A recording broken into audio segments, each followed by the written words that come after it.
ಎಲ್ರಿಗೂ ನಮಸ್ಕಾರ. ನನ್ನ ಹೆಸರು ಸೃಷ್ಟಿ.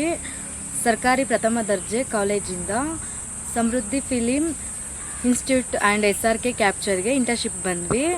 ಅಲ್ಲಿ 15 ದಿನ ನಾವು ಆ್ಯಕ್ಟಿಂಗ್ ಬಗ್ಗೆ ಕ್ಲಾಸ್ ಕಲ್ತ್ವಿ. ಫಸ್ಟ್ ಟೈಮ್ ನಾವು ಶಾರ್ಟ್ ಮೂವಿ ಮಾಡ್ತಿದ್ವಿ, ಅದಕ್ಕಾಗಿ ಮಾಲೂರ್ಗಂತ ಬಂದ್ವಿ. ಇಲ್ಲಿ ಫಸ್ಟ್ ಟೈಮ್ ಮೇಕಪ್ ಹಚ್ಕೊಂಡ್ವಿ. ತುಂಬಾ ಚೆನ್ನಾಗಿತ್ತು. ಫಸ್ಟ್ ಎಕ್ಸ್ಪೀರಿಯೆನ್ಸು ಮರೆಯೋಕ್ಕೆ ಆಗದೆ ಇರೋ ಥರ ಇತ್ತು. ಚೆನ್ನಾಗಿತ್ತು. ಎಲ್ಲರೂ ಅದೇ ಥರ ಸಪೋರ್ಟ್ ಮಾಡಿದ್ರು. ಮತ್ತು ಆ್ಯಕ್ಟಿಂಗ್ ಮಾಡಿದ್ವಿ. ಶಾರ್ಟ್ ಮೂವಿನ ಎಲ್ಲರೂ ನೋಡಿ, ಚೆನ್ನಾಗಿದೆ. ಪಬ್ಲಿಕ್ಗೆ ಒಂದೊಳ್ಳೆ ಮೆಸೇಜ್ ಇದೆ. ಫ್ಯಾಮಿಲಿ ಫ್ರೆಂಡ್ಸು ಎಲ್ಲ ಕುತ್ಕೊಂಡು ನೋಡೋ ಥರ ಇದೆ. ಎಲ್ಲರೂ ಸಪೋರ್ಟ್ ಮಾಡಿ.